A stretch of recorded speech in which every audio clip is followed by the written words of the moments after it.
morning and a warm welcome to all of you to this edition of Expert Speak. Today, we are talking about reviving the Indian economy in what we are calling the COVID-19 era. And to talk about this very, very important and core subject, welcome Mr. Bipul Chatterjee. He is the Executive Director of CUTS International. Welcome, Bipulda. It's a pleasure to have you in this edition of Expert Speak. Thank you, Sabia. Indeed, it is a pleasure to talk to you on a subject which is very, very important for all of us, not just for our economy, but for us, the people of the country. Thank you. Thank you. Just a few words about Mr. Chatterjee. Mr. Chatterjee is the Executive Director of CUTS International, which is a global public policy think and action tank on trade, regulations, and governance. Portfolio of work in various areas. Prior to joining CUTS in 1997, he has worked in several national institutions, such as in New Delhi in the field of economics, such as the National Council for Applied Economic Research, the Institute of Economic Growth. He's authored several articles, papers, and books in the field of international trade and related subjects. Bipulda, before I ask you the first question,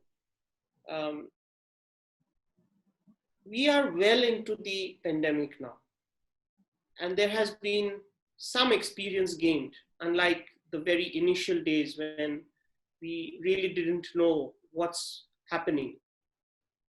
There are also learnings from across the globe.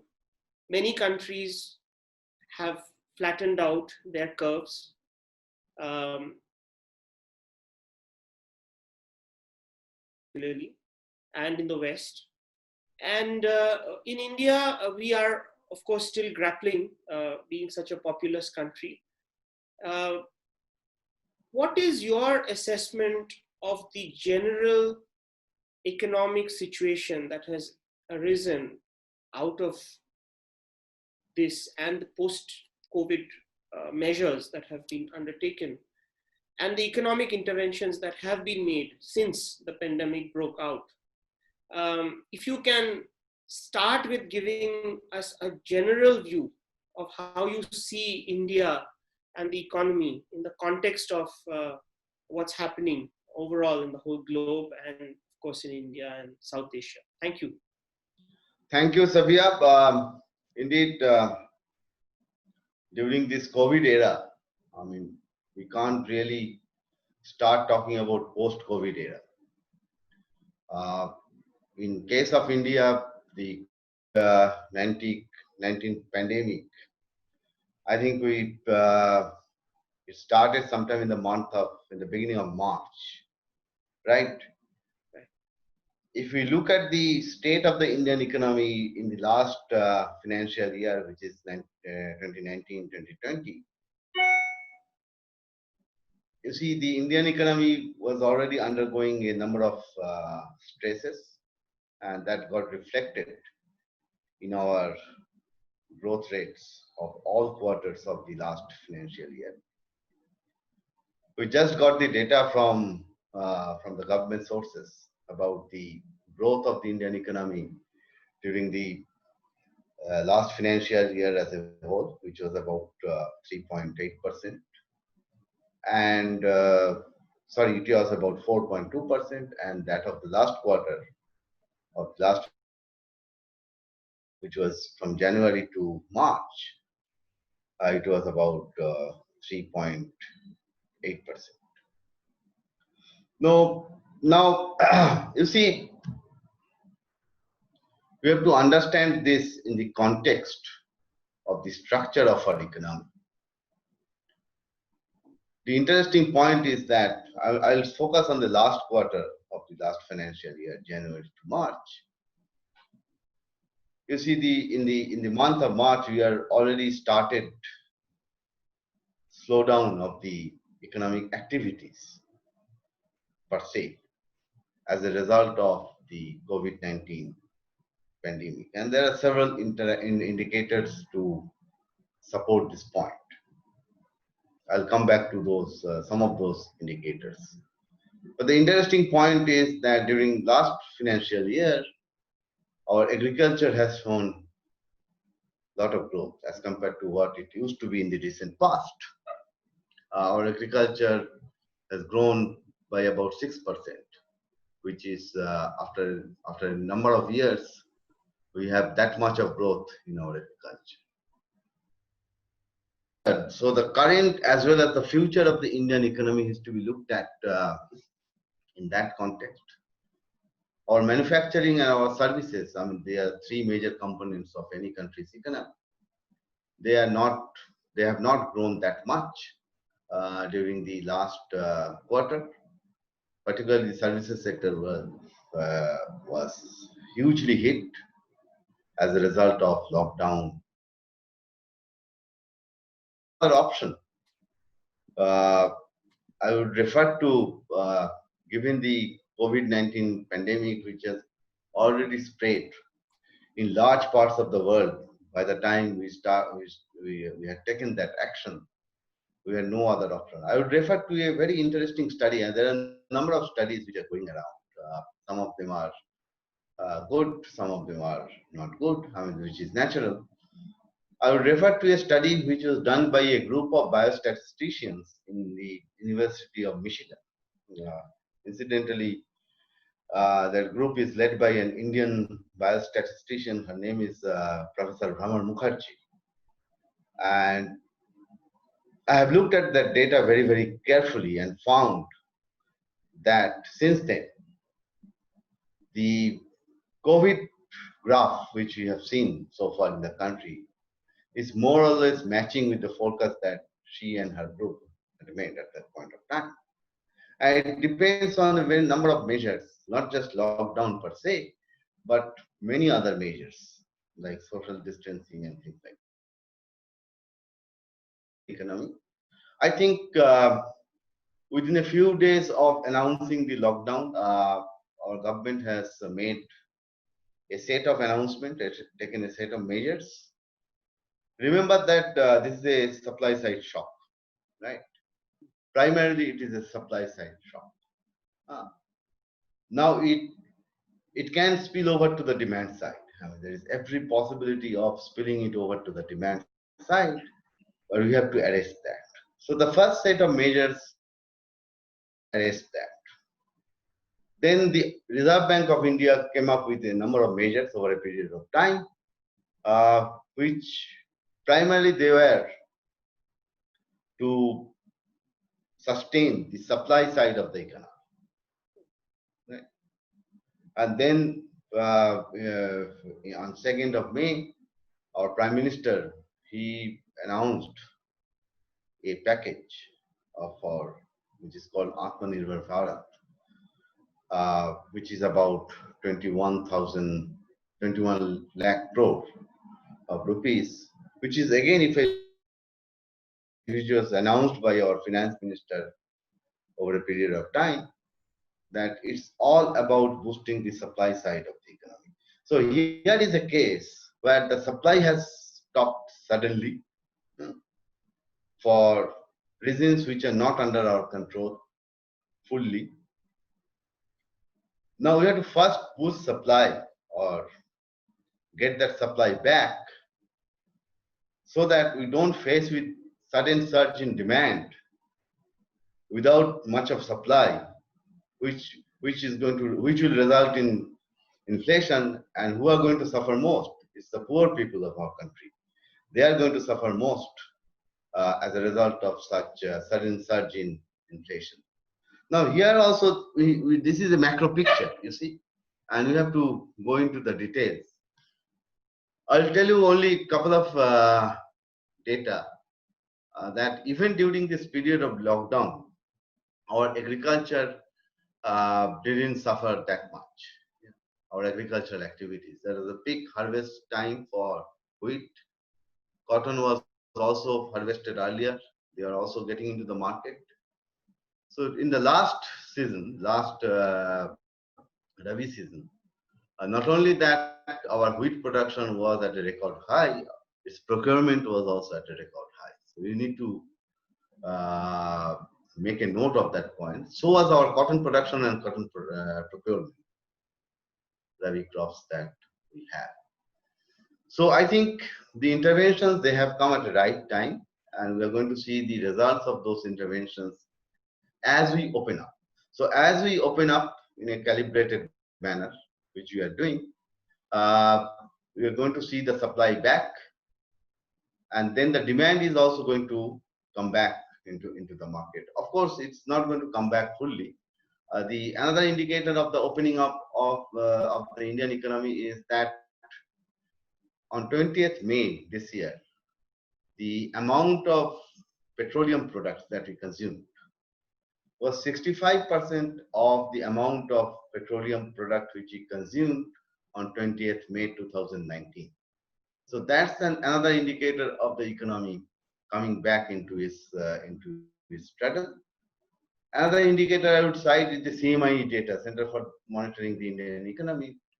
In April, they estimated that 122 million Indian workers, they lost their jobs as a result of lockdown and such things. Now, out of those, in May, earlier this month, 20 million has come back to work. Now, the point here is, in earlier this month, the lockdown was in full force, more or less. Yeah. Even then, as the government advisory Indian economy of our economic activities, people are coming back to work. So in the month of June, I'm sure a much more number of people who are going to come back to work. And once they come back, they are going to get income and they are going to generate demand. And by that time, the supply side, also supply will also start. All these measures taken together, and there are also reform measures which I'll come later, they are, in a sense, underlining the fact that supply is going to create its own demand.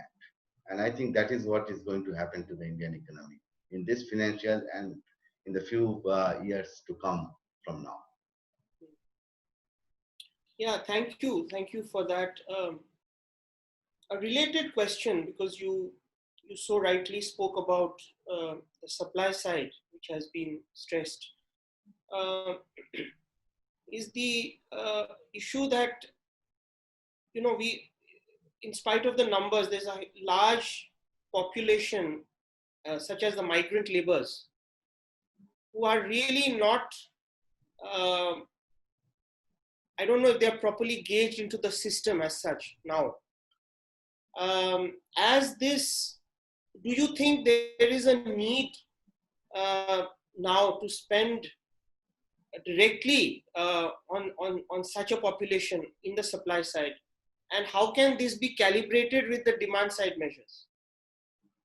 Of course, first of all, we need to understand that why they had to migrate out, because there are no jobs in their places, right? And so the only alternate was kind of odd jobs under Manrega and schemes like that. So they had migrated out in the first place. And many of them, by the way, they are also in various other cities for a longer period of time. Now, you are right in saying that this is time for taking specific steps for their betterment, betterment of life. And I am sure that the government is going to take such steps.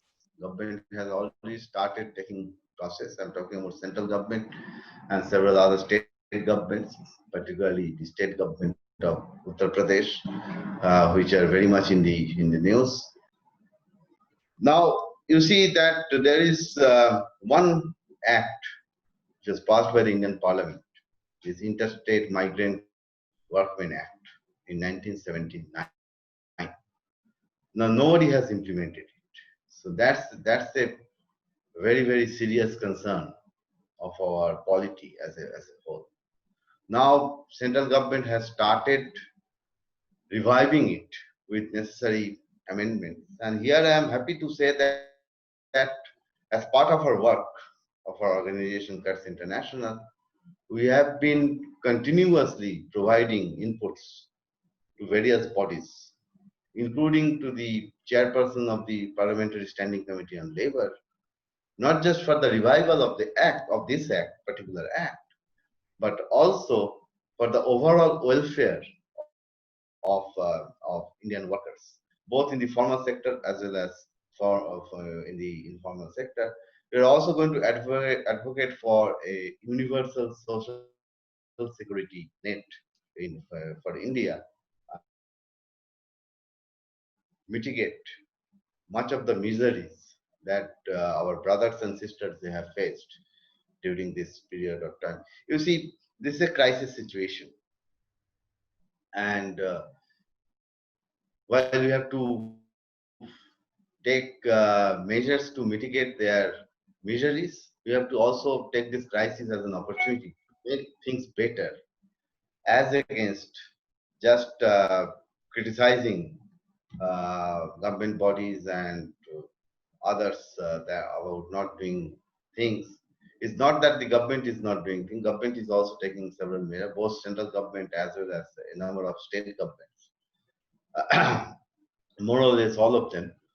Uh, but together we have to face this challenge, and we have to come out with a set of solutions which are going to help our own people. And remember, you see that these are all anecdotal evidence. Uh, I think when they go back, I think their income is going to go up. And we are seeing the number of anecdotal stories coming out from various states. Uh, the alternate is to get them employment in their own states. I mean, it's going to take time. And Uttar Pradesh government has started taking a number of measures in that regard. I think only yesterday with an industrial association for creating 7.5 lakh jobs per year for the natives of I think we have to take a number of calibrated measures for not just for migrant workers, for all workers of our both informal as well as formal sector workers for our countries, particularly income, and that can be done. It's possible that it can be done provided uh, our economy. There are other factors which impact our competitiveness, and we do reforms in those factors of production, particularly in case of land, in case of capital, and in case of logistics. So if we can do that, the good thing is that reforms in all these input sides of the market that they have started taking place, and I'm sure that they are going to gain momentum over a period of time. Thank you. It seems like it's a very delicate balancing act, because on one side, uh, the supply side needs to be boosted, and but there is also we are still not having a vaccine for corona yet, and the health aspects are a matter of concern, because uh, more you open up and more economic activity, unless the proper protocols are there for safeguarding the health aspect, uh, it seems to be a challenge to even implement these policies. A quick comment on that before I request a quick comment on what I just said before we move on to the next question. You see, you are right in saying that you have to balance, but balance between what? I mean, there are two major uh, things which you have to take into account: economic well-being as well as COVID curve. I mean, there are a number of curves. See, ultimately, it's going to be like a normal distribution, Yes. right? I mean, the number of cases per day. I'm not talking about total number of cases. Number of cases, total number of cases will get flattened. I mean, ultimately, it has to be an asymptotic curve. But what kind of normal distribution that we are going to see in future? That's the question. Mm. I think when we faced with this pandemic, if I look at our health infrastructure, whether it's hospital beds or personal protection equipments and things like that, our capacity to test, all of them were not that good. But at that point of time, if we had to have seen this kind of surge, then there would have been a complete collapse of our health infrastructure. So we have delayed it. I don't know whether we have already reached the peak or not. I'm not a health professional. So, but I was reading the director of All India Institute of Medical Sciences, Dr. Guleria. According to him, in the month of June, in a particular day, therefore, we have to take a number of precautionary measures. We have to have hospital beds, PPEs for health professionals and other professionals who are directly involved in fighting COVID. The good thing is that we are much more prepared than today than what it used to be in the middle of March. So we are fully prepared to face this menace, and I think over a period we may see a second surge as well, second wave, and I think our immunity to resist such things are also going to get developed over time. But all these things take time. But at the same time, we have to also keep our economy going. So we have to balance between the economic well-being of our people as well as healthy well-being. Of course, there are some loopholes, some aberrations, some hitches here and there. But overall, I think we are facing this pandemic uh, in a good manner. Yeah, thank you. Um, Moving forward,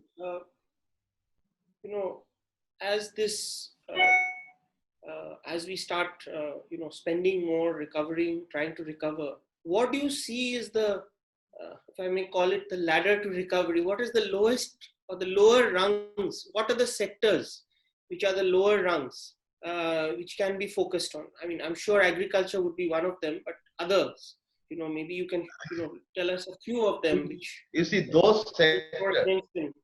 those sectors which have strong links with essential commodities, essential products, whether agriculture or non-agriculture. I think they are going to come back much more quickly than other sectors. For example, hotels, restaurants, hospitality sector, they are going to take a little longer time. Tourism is going to take much longer time. Yeah. But as I said, those sectors which are producing day-to-day products for day-to-day consumption, they are going to come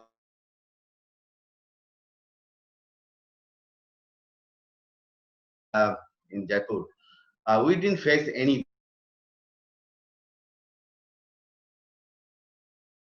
and other items.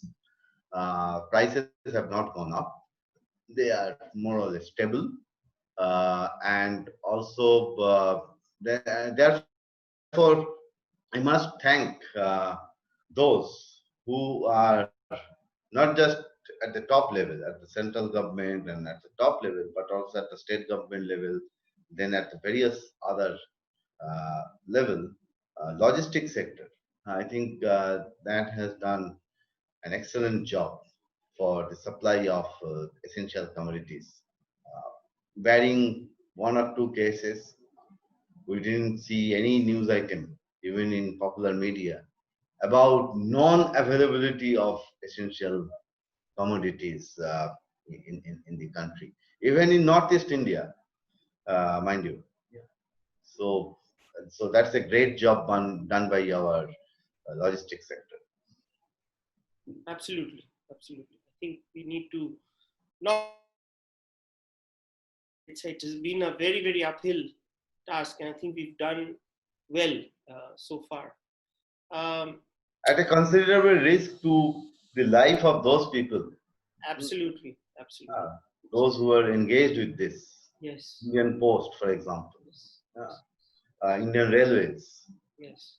And also a number of private sector players. We must thank them. Absolutely, absolutely. It's brought out the best of so many. Yes. True. Yes. On a different note, we move on to a macro view again. There is expected to be the reconfiguration of global value chains. It seems to be not going to be business as usual. The value chains are being reconfigured as we speak. There is a demand for localization, and then we have an evolving geopolitical you see the role of organizations such as the WTO and other relevant multilateral bodies evolving to take this forward, So I'll come to the WTO later. You see, one thing which we have to remember is countries do not do trade. I mean, primarily, it's the private sector which they do trade. Now, you are right in saying that this reconfiguration of value chains which are going on, it's not true that it's just an after effect of COVID. This has been going on for quite some time. See, and this cry for local, vocal for local, this is also going on for quite some time. In fact, if I look at the data, all three major indicators of globalization, which is cross-border trade, cross-border investment, and cross-border migration, including temporary migration. They are at their peak for 2 decades, in 1990s and the decade of noughts, this millennium. After the financial crisis of 2008-2009, they started tapering off. And I think the COVID-19 pandemic is going to accelerate that. So we are already seeing one kind of, before the COVID-19 pandemic, we are already seeing deglobalization, right? And COVID-19 is going to accelerate that. But we need to see how we're going to define globalization. That's also very important for this to understand fully. What is likely to happen over a period of 20 years? I think it's likely to happen, let's say, over a period of 5 years. So that's the momentum which we are talking about. And in terms of reconfiguration of global value chains, I think it is going to depend. Global value chains are going to be there, or value chains are going to be there. They have to be there. It's a given. You can't produce everything in a factory anymore. But lot of reconfiguration is going to take place. Already we are seeing that there are many large number of companies which are planning to shift their base from China to various other countries. It will depend on how competitive you are, not just in respect to labor cost and things like that, but how competitive you are. Uh, what is your productivity? Taking all factors of production into account. Here in this context, let me say that India is doing fairly well, I mean, overall, in terms of total factor productivity and its growth. Now, total factor productivity measures the contribution of other factors of production other than labor and capital in your productivity. Factors like logistics, leadership, things like that. And over the last several years, our total factor productivity growth is in the range of 2 to 3%, which is quite good. Incidentally, in case of China, since 2012, their total factor productivity growth is negative. It's a negative trend. So we are in an advantageous position. And if I look at our overall labor productivity in particular, productivity of Indian labor in sectors like textiles, in electronics, they are quite high, even as compared to China, even as compared to Vietnam. So we are going to see a number of reconfiguration of manufacturing as a whole, I would say, not just value chains, over a period of time. And I think COVID-19 is going to accelerate that. And therefore, it will be good for the Indian economy, provided we set our own house in order. We need to do a lot of reforms. It's not just about ease of doing business. I don't want to go into the details of the methodology of preparing that index, which is not that robust in my opinion. It's more about ease of running business on the ground. You see, you may have a nice policy, a very good policy, but what about its implementation? So it's the policy implementation which is a bane of our country, not just at the central level, but at the state level, and more importantly at the local level. So we have to work in tandem with each other in calibrated manner in order to attract business. And I'm happy to say that a number of state governments have started taking measures in various respects in order to reduce the cost of doing business.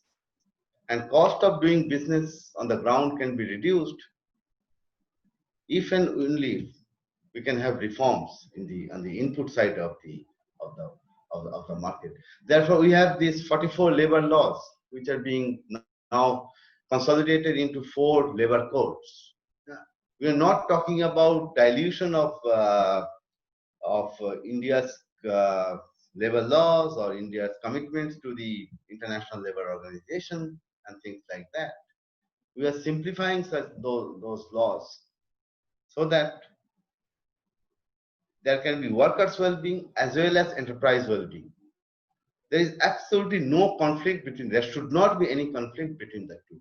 Both well-being can be increased, provided we have the right laws, regulations, policies in place, and more importantly, they are implemented with the right intention. The job of implementing authorities is to facilitate those regulations, facilitating the implementation of those regulations, not to control them. So you have to get out of this controlled mindset to the facilitation mindset. And that has already started happening in a number of states. So I'm very hopeful on that point. Now, coming back to your question on WTO, role of WTO and such major, what WTO can do is to see that countries are sticking to their commitments. When you look at the WTO agreements, the agreements are there, then countries have made commitments to various provisions of those agreements. Of course, there are extensions and exceptions. Yeah. So role of the WTO is to see that countries are sticking to their commitments. They are not imposing unnecessary export restrictions, for example, not imposing unnecessary import restrictions, for example. And that is the role that we see. About other international organizations like the UN bodies, their primary role is to generate knowledge, and in this case, new knowledge, about how to get our economies back on track, how to collaborate, how to coordinate with each other. And I think they're doing a fairly good job in that respect.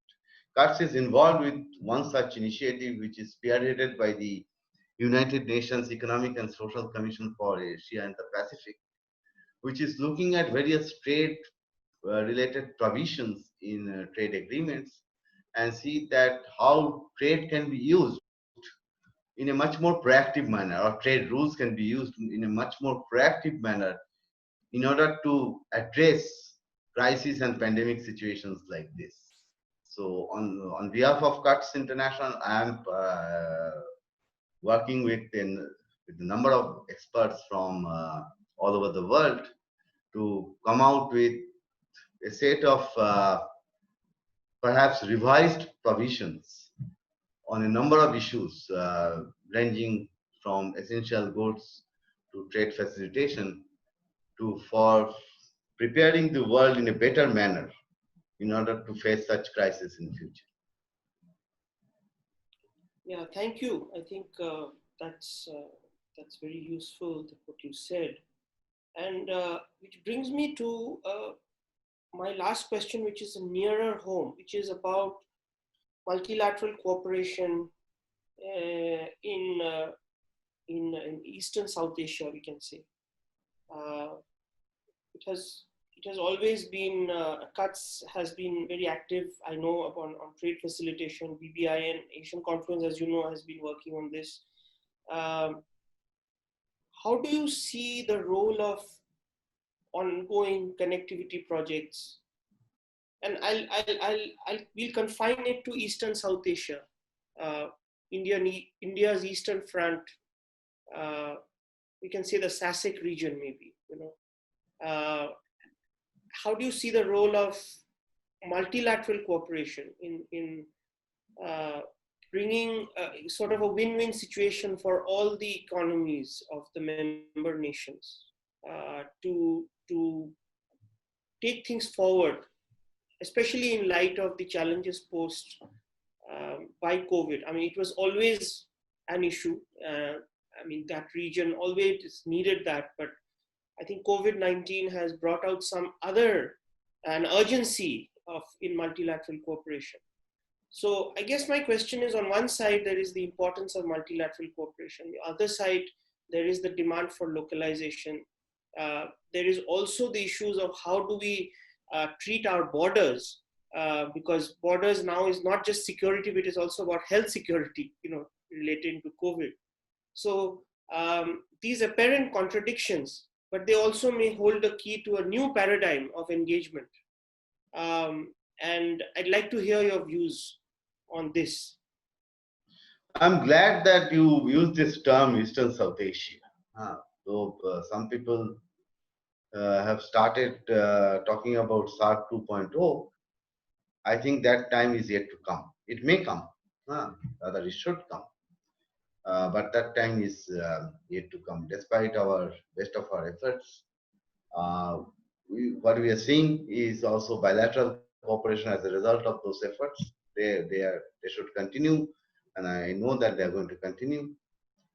Now, I'll give you one example to underline the points that you are making. The importance of connectivity. Borders are not just about traditional security. Borders are also evolving in respect to health security. So you know that there are a large number of border posts, land custom stations, we call them, in the India-Bangladesh border. Of course, with other land borders as well, India, Nepal, India, Bhutan. Now I'm taking this example of India-Bangladesh because these are the two largest economies in Eastern South Asia. Uh, and the trade is quite high. uh, between these two countries. When you look at the size of the Bangladesh economy in that context in particular, now all and more than 90% of their trade used to happen through land borders. You know it.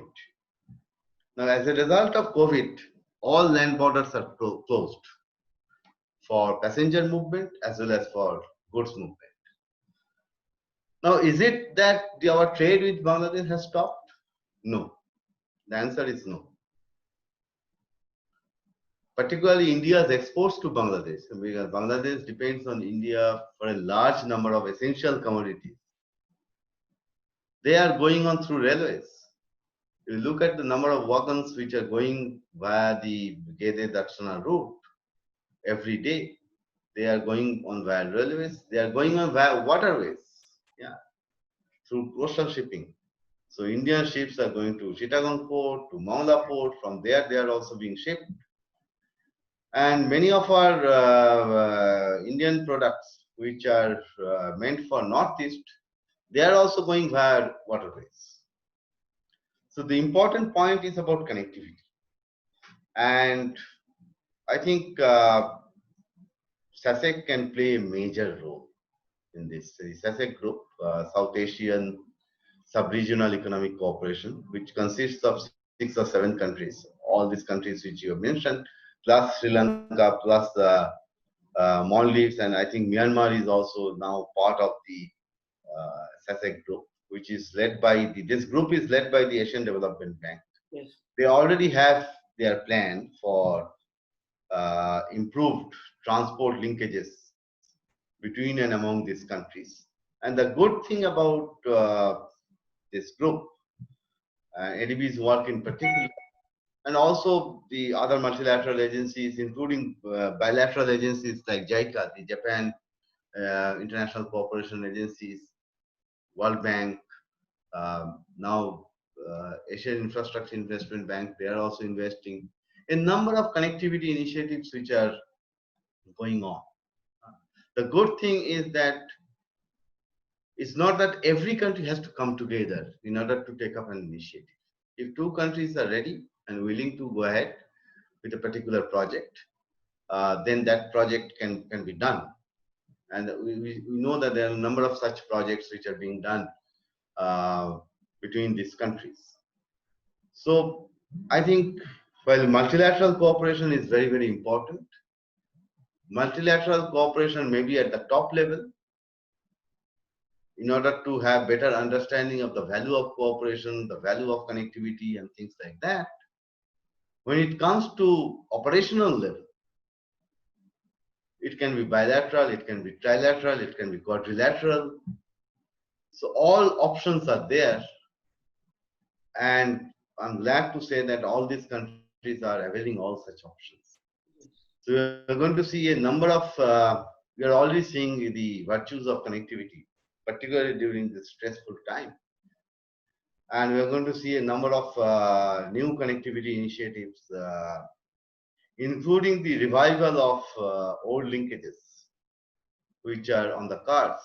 You know that you are from Shillong, you are from Northeast, you understand the importance of connectivity. You see, before independence in 1947 or immediately after independence, Shillong was the, in terms of per capita income, the wealthiest city in the country. The per capita income of Shillong was more than that of Mumbai or Calcutta, right? It's because of connectivity, it's because of business. Now, due to partition and this artificial creation of borders, so as to say, and more importantly, closing of border after 1965, this connectivity, these connections, they are gone. So now you see that if we can revive the old railway link between Chittagong and Dibrugarh, and then link that with the railway network, linking all capitals of northeastern states, then it is going to do wonderful things for the Northeast India as a whole. Then there are other initiatives also, other connectivity initiatives like border huts. You know it very well. People are able to access goods which they are otherwise either they are not able to access them or they are paying hugely in terms of time as well as cost. We have visited Balad border hut, for example, in Meghalaya, Bangladesh border. And we have seen that there is a large demand for water purifiers, for example.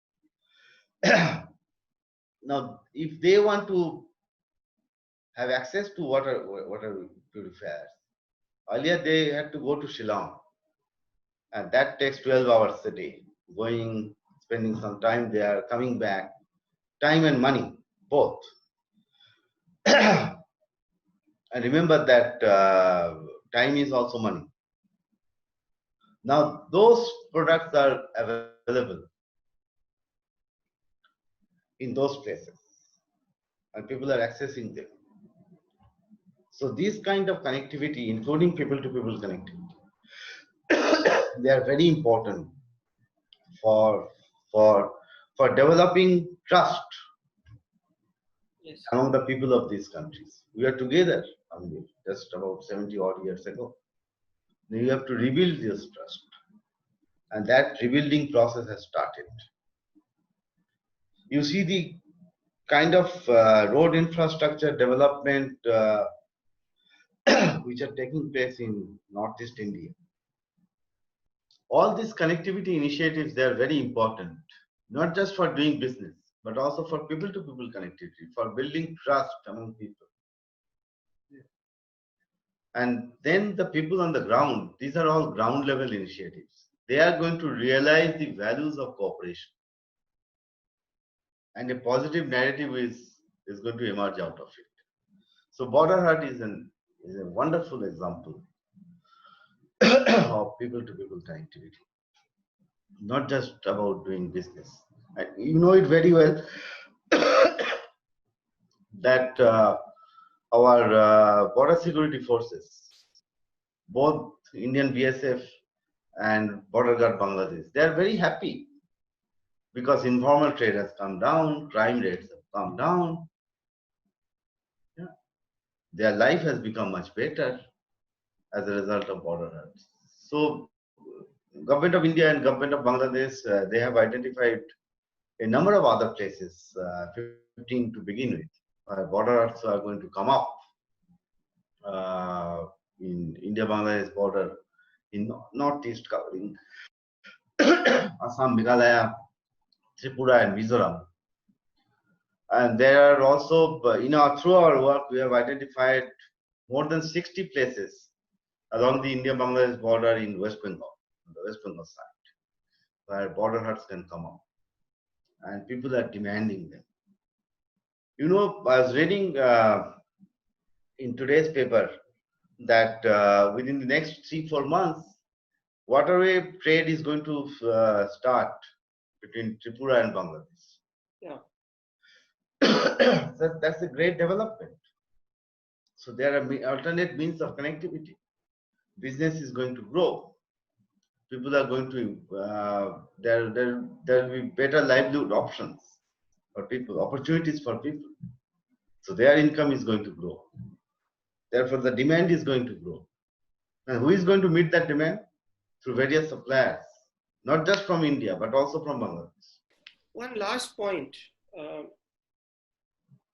You know that, you have been at CUTS, you've been a great champion of regional connectivity. As a think tank headquartered in the Northeast, Asian Confluence, as you know, has been also very active in this connectivity discourse. And I've been happy to be working with CUTS on one of your projects on border huts. We have advocated that border huts needs to be improved in number and upscaled in its quality, so that they really grow. The paradigm has really been a successful one. Which brings me to the point that something like this pandemic, it is an opportunity for us to see a new normal if you see a macro view of the world, it is a great opportunity for the SASEC region to come together maybe on various other issues. Agriculture, health maybe are some core areas that could be highlighted. But we also need proper protocols and proper ways of working in which the safety of such contacts is also maintained, because we have to not, we have to remember that this pandemic started in a certain part of the world, and it is because of the fluidity of movement in the world of today, which enables easy travel and easy mingling, that it has spread. So we are balancing with two forces at work. Both are a reality, and both are there today. We do need regional connectivity, more cooperation amongst countries for the economy to grow, for overall well-being, overall security, peace. At the same time, we need protocols in place. For example, and that brings me to my last question, because I know that Kutz has been working on borders, and at Asian Confluence, this has also been a very, very important area of our focus. How do you see better protocols of movement of goods and people, to keeping in the health aspects in mind? Health as a fundamental to basic human security. There are a number of ways which this can be done, and it has already started happening in various parts of the world. So all we need to do is to see that how other regions are addressing it. I know for sure that in East Africa, there is this body trademark East Africa, which is essentially is a program for trade facilitation among the East African countries, including countries in Horn of Africa. They are also expanding to Democratic Republic of Congo and Southern Sudan. So they have already developed a protocol and tested them on the set of protocols and tested them on the ground. So for safe trade, safe cross-border trade, so we need to look at that very, very carefully and see how we can adapt and adopt that measures, those set of measures in our part of the world. So the important point is that we don't have to start from the scratch. Already good examples are there, good practices are there. I strongly believe that for every problem that we face, there is a solution somewhere in the world. And this is how by the way, this is how Singapore has developed over a period of time. Yeah. And therefore they can address their problems in a much quicker and faster manner. So you have to look for those solutions from around the world, understand them, get them into our part of the world, get them adapted.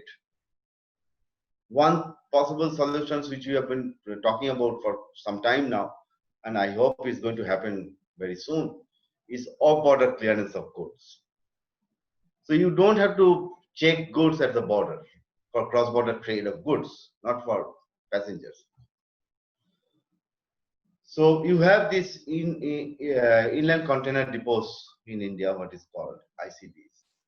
In other countries also, our bordering countries, they have their ICDs. So a container of, let's say, Indian goods,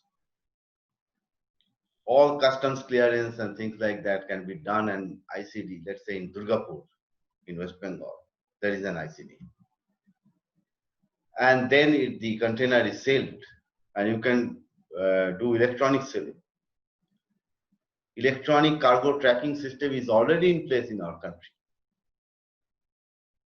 And that container goes via, say, whatever border, Petrapol border, Gujatanga border, whatever border. And then it goes straight to one, let's say, Kamalapur ICD in Dhaka, in Bangladesh, or whatever ICT. And then there they do the clearance. All insurance, everything is paid. So you don't have to check anything. Of course, there are a number of vested interests you have to deal with. Yeah. The menace of speed money, for example. Uh, so that's the political economy of the subject. In a large number of people who are otherwise employed in border trade. You know, in Petrapol-Benapol border, which is the largest land border in Asia, a large number of people are employed there for clearing goods, clearing agents, their employees, then for transshipment, loading, unloading. We have to think about alternate employment for them. So we have to balance them. So one thing which we missed out in we are going to see a new, as you said, new normal, new form of globalization, which you have already started seeing. And, in the earlier phase of globalization is not new, as you know. It's been happening for centuries. It's not that we are witnessing globalization since early 1990s. Right now, we are witnessing the fourth phase of globalization. And very soon, and COVID-19 is going to accelerate that. I think we may see a fifth phase of globalization. But that is not incompatible with vocal for local. It's not that they are, as I said earlier, workers' well-being and enterprise well-being, they are not incompatible with each other. Both can be increased. And then vocal for local and globalization, they are also not incompatible. And the linkage is through value chains. So we are going to see that, COVID-19 is going to accelerate that, and we are going to see a new form of globalization, and local players are going to play a much, much bigger role in that new form of globalization. Yeah, indeed, as you so well put it, I think COVID-19 era, which we are in, and is a time also to reflect and also to think out of the box for new paradigms and revive some old paradigms and it's just given an urgency to the task, which was always there. But I think it's a great time to use this opportunity, though it's a challenge, but we can see some opportunity in this challenge to come out with some out-of-the-box thinking to expedite this dream of a better future, what we all always thought of. On that note, Bipulda, I just want to thank you so much for coming. You wanted to add something? Yeah. On this last point, you are absolutely right. See, and we can do it provided we introspect. Absolutely. And we have to introspect from all possible angles in a 360-degree manner. Yes. We have to learn. We have to unlearn. Yes. That is much more important than learning. And then we have to relearn. Yes. And I have much faith on our Indian philosophers and Indian thinkers. Yes. And this is there for centuries. You have to look into them much, much more carefully in order to create an enabling environment for human-centric globalization. Absolutely. And I'm sure that's going to happen. And Absolutely. we're going to see that over the next couple of decades. Absolutely.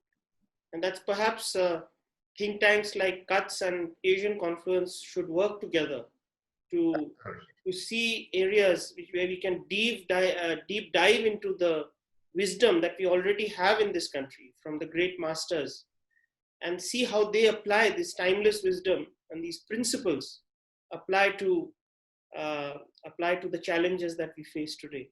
On that note, Vipulda, thank you so much for joining us. It has been a pleasure talking to you, and I look forward to further engaging with you and your organization. And on behalf of my team at Asian Confluence, thank you so much for joining this edition of Expert Speak.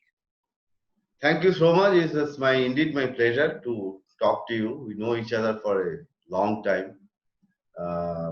We used to meet quite regularly in various meetings and other places. We look forward to work together, yes, particularly in Northeast India and adjoining countries. Absolutely. So thank you so much. Thank you. Thank you.